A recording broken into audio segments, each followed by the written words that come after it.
کچھ دن پہلے بنارس میں بائک پر جا رہا تھا، بنارس میں وہ ٹیکسی چلتی ہے، بائک والی ٹیکسی، اس پر میں جا رہا تھا، ایک غیر مسلم نوجوان تھا، بائک چلا رہا تھا۔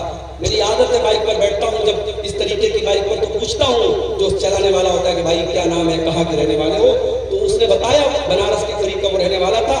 وہ اس کے خصیے میں، اس کے پیشاب کے مقام پہ جو خصیتین ہوتے ہیں، جو ٹیسٹیکلز ہوتے ہیں، اس میں اس کو کینسر ہو گیا۔ سوچئے 20-25 برس کا نوجوان ٹیسٹیکلز میں کینسر ہو گیا ہے، اور وہ بیچارہ علاج کرانے کے لیے بنارس آیا تھا، اور اپنے ماں باپ کا اکیلا بیٹا تھا، گھر میں کوئی کمانے والا نہیں تھا۔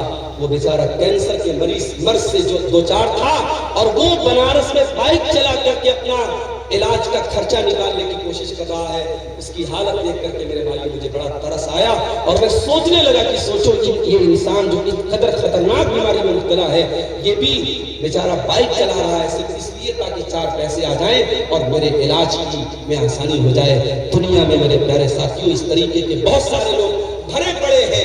کون سی بیماری، کون سا ایکسیڈنٹ، کون سا حادثہ آ جائے اور زندگی ختم کر دے ہم نہیں جانتے۔ جب تک زندگی ہے، تندرستی ہے، اس کا صحیح استعمال کرو، دولت ہے اس کا صحیح استعمال کرو، کنجوس بھی مت بنو، بخیل بھی مت بنو، بیوی کا حق ادا کرو، بچوں کا حق ادا کرو، اچھا کھاؤ، اچھا پہنو، اچھے مکان میں رہو، اللہ کی نعمتوں کا فائدہ اٹھاؤ۔ اور اس کا یہ مطلب بھی نہیں ہے کہ آپ کی استطاعت 10,000 کا موبائل لینے کی ہے لیکن آپ لون پر اور EMI پر آپ لاکھ روپے کا آئی فون لے رہے ہیں۔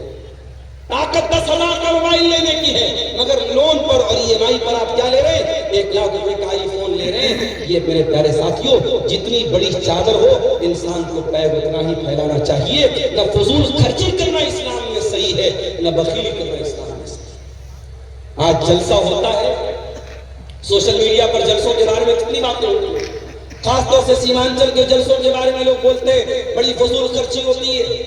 کبھی کوئی اس پر کیوں نہیں چرچا کرتا؟ ٹھیک ہے، جلسوں میں جو خرابیاں اس کو ہمیں دور کرنا چاہیے، اس پر بھی تو چرچا ہونی چاہیے کہ سیمانچل کے پورے انڈیا میں مسلمان شادیوں میں کتنا پیسہ پانی کی طرح بہاتا ہے۔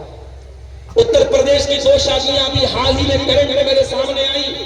سدھارتھ نگر میں شادی ہوئی، مسلمان لڑکا باراتیوں پر پیسہ لٹا رہا ہے اور 20 لاکھ روپیہ اس نے باراتیوں پر نوٹوں کی گڈیاں اس نے اڑا دی، 20 لاکھ روپیہ اس نے پانی کی طرح بہا دیا۔ میرٹھ میں ایک شادی ہوئی اور دلہے کو سسرال سے 2.5 کروڑ روپے ملتے ہیں، اور دلہا اپنی سالی کو گھڑی پہنانے کا جو تحفہ دیتا ہے، جس کو گھڑی کی پہنائی بولتے ہیں، وہ تقریباً 11 لاکھ روپے دیتا ہے۔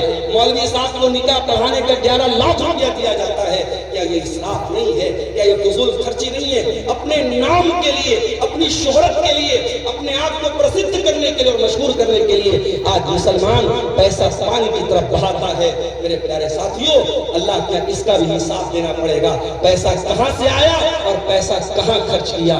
آپ یہ کہہ کر کے پلہ نہیں جھاڑ سکتے میرا پیسہ تھا، میری مرضی تھی، میں جہاں چاہے خرچ کروں۔ نہیں، اللہ آپ سے پوچھے گا یہ پیسہ ہم نے تجھے دیا تھا، یہ دولت ہم نے تجھے دی تھی، تجھے بتانا پڑے گا کہ یہ پیسہ کہاں سے آیا اور یہ پیسہ تجھے کہاں خرچ کیا۔ والذین اذا انفقوا لم یسرفوا ولم یقتروا وکان بین ذلک قواما۔ رحمان کے خاص بندے جب پیسہ خرچ کرتے ہیں، جب دولت خرچ کرتے ہیں، نہ فضول خرچی کرتے ہیں، نہ بخیلی کرتے ہیں، وکان بین ذلک قواما، وہ بیچ کا راستہ اپناتے ہیں۔ اور آگے والذین لا يدعون مع اللہ الہا آخر ولا يقتلون النفس التي حرم الله الا بالحق ولا يزنون۔ اور رحمان کے خاص بندے 3 بڑے بڑے پاپوں سے اپنے آپ کو بچاتے ہیں۔ 3 مہا پاپ ہے اسلام میں، 3 بڑے بڑے گناہ ہے اسلام کی نظر میں، سن لیجیے۔ والذین لا يدعون مع اللہ الہا آخر، رحمان کے خاص بندے اللہ کے ساتھ کسی کو شریک نہیں کرتے، وہ شرک نہیں کرتے۔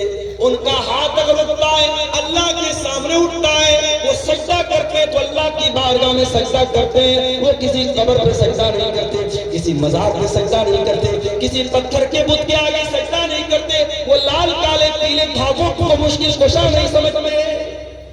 آپ کیا بولیے؟ اسی کٹیہار کے علاقے میں میں نے دیکھا اہل حدیث کا گھر ہے، شیر آبادی کا گھر ہے، اور گھر میں اس نے کیا لگایا ہے؟ دکان اور مکان کی خیر و برکت۔ اس نے کیا لکھا ہوا ہے؟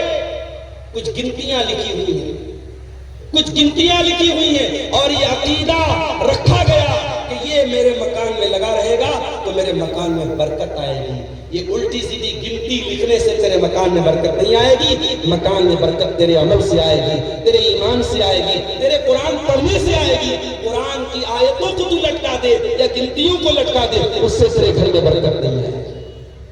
میرے بھائیوں، بات کڑوی ہے مگر میں سچی بات کہتا ہوں، آج ہم اہل حدیثوں کو بھی اپنے عقیدے پر محنت کرنے کی ضرورت ہے۔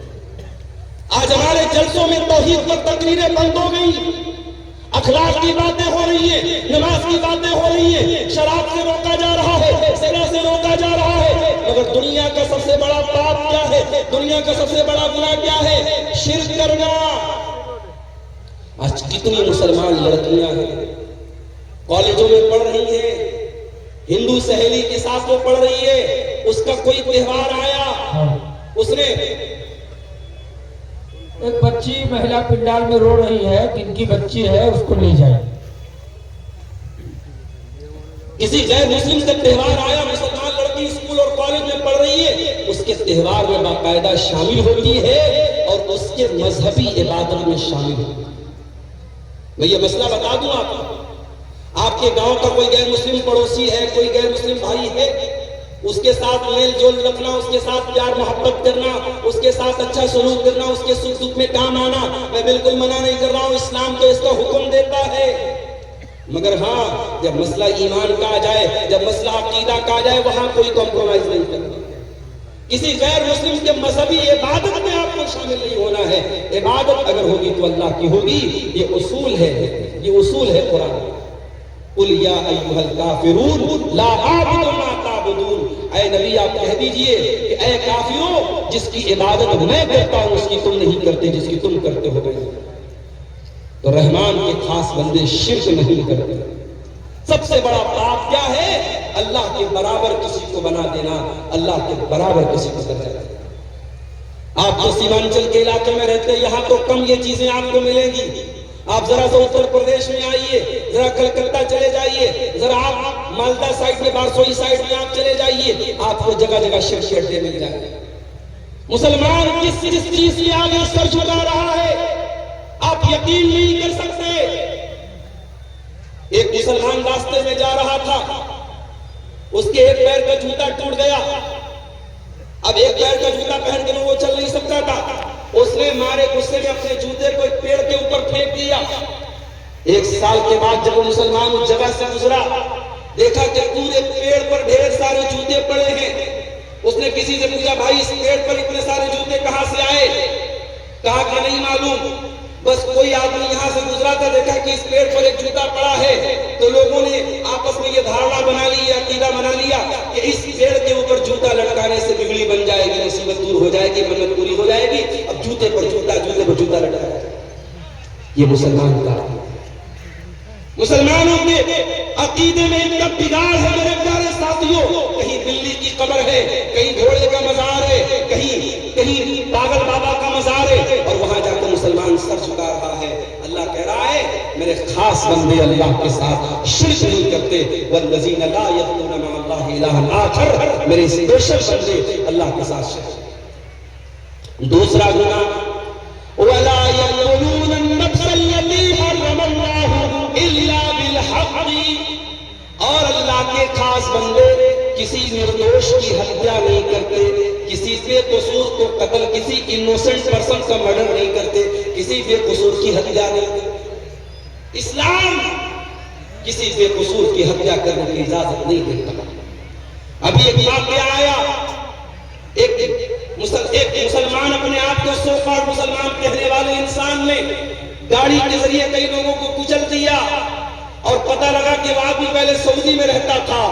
سعودی حکومت نے صاف بیان دے دیا اس انسان کا ہم سے کوئی تعلق نہیں ہے، اور ویسے بھی وہ مسلمان نہیں تھا، ملحد انسان تھا، دین بیزار انسان تھا۔ میرے پیارے ساتھیوں، کوئی مسلمان اس طریقے کی حرکت اگر کرے، کسی کسی بے قصور کی ہتیا کرے، کسی نردوش کو مار دے تو کان کھول کر کے سن لو، اسلام کو اس سے کوئی سمبند نہیں ہے۔ اسلام بے قصوروں کی جان لینے کی شکشا نہیں دیتا ہے۔ اسلام کے نزدیک بہت بڑا کرائم ہے، بہت بڑا گناہ ہے کسی کی جان لینا۔ ہاں، اسلام میں 3 ایسے مقامات ہیں جہاں کسی کی جان لی جا سکتی ہے، یہ بھی یاد رکھو۔ اسلام میں 3 لوگوں کو قتل کیا جا سکتا ہے۔ نمبر 1، السید الزانی، شادی شدہ انسان اگر زنا کر رہا ہے اور اسلامی حکومت ہے، چاہے وہ مرد ہو چاہے وہ عورت ہو، اسلامی حکومت کے اندر شادی شدہ زانی کی سزائے موت ہے، اسے رجم کیا جائے گا، پتھروں سے مار مار کے قتل۔ نمبر 2، القتل بالقتل، اگر کسی نے کسی کی ہتیا کی ہے تو ہتھیارے کو اس ہتیا کے بدلے، اس قتل کے بدلے ہتھیارے کو قتل کیا جائے گا، قاتل کو قتل کیا جائے گا، قاتل سے قصاص کیا جائے گا، اس کو بھی اسلام میں اس کی اجازت دی گئی۔ اور نمبر 3، المفارق لدینہ، اسلامی حکومت کے اندر اگر کوئی مسلمان رہتا ہے، وہ اسلام کو فالو کرتے کرتے اگر اسلام کو چھوڑ دیتا ہے اور کسی دوسرے مذہب کو سویکار کر لیتا ہے، مرتد ہو جاتا ہے، مشرک ہو جاتا ہے، کافر ہو جاتا ہے، اگر اسلامی حکومت کے اندر ایسا کام کرتا ہے تو اسلام میں مرتد کی سزائے موت ہے۔ اسلام یہ کہتا ہے اگر آپ اسلامی حکومت میں رہتے ہیں، آپ اسلام کو چھوڑ کے کسی اور مذہب پر عمل کرتے ہیں، کوئی مسئلہ نہیں ہے، آپ رہ سکتے ہیں، لیکن اگر آپ اسلام کو فالو کرتے ہیں اور اسلامی حکومت کے اندر رہتے ہوئے آپ اگر مرتد ہوتے ہیں، اللہ کے دین کو چھوڑ کر کے کوئی اور دین اپناتے ہیں، تو پھر یہ معافی کے لائق جرم نہیں ہے، یہ معاف کرنے کے لائق اپرادھ نہیں ہے، اور اسلامی حکومت میں اس کی سزائے موت ہے۔ یہ 3 گناہ ایسے ہیں جن پر اسلام میں قتل کرنے کی اجازت دی گئی ہے۔ اللہ کہہ رہا ہے وَلَا يَقْتُلُونَ النَّفْسَ الَّتِي حَرَّمَ اللَّهُ إِلَّا بِالْحَقِّ، میرے نیک بندے وہ ہیں، میرے اسپیشل بندے وہ ہیں جو کسی نردوش کی ہتیا نہیں کرتے، وَلَا يَزْنُونَ، اور زنا نہیں کرتے۔